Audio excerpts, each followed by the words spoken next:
პატრიარქის საქართველოს კადრები, რომლებიც არასდროს არ გინახავდა, ვერც ვერასოდეს ვეღარ იხილავთ. საქართველოსთვის სულ ერთია, როგორი ამინდია, დღეა თუ ღამეა. მდუმარეთ ღირსეულად, მეოთხე დღეა საქართველოში მოთმინებამ, სიყვარულმა და მადლიერებამ დაისადგურა.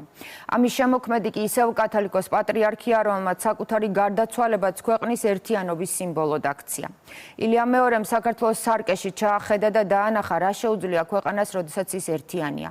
სამგლოვიარო პროცესია ერის ჩუმფიც უფრო ჰგავს და ეს ამ ფიცის დადების მხოლოდ შუაგზაა. კვირას 22 მარტს მთელი მსოფლიო იხილავს, რა ძალა აქვს რუკაზე პატარა, მაგრამ დიდი ისტორიის მქონე ქვეყანას და როგორც იციან საქართველოში მდუმარე დატირება.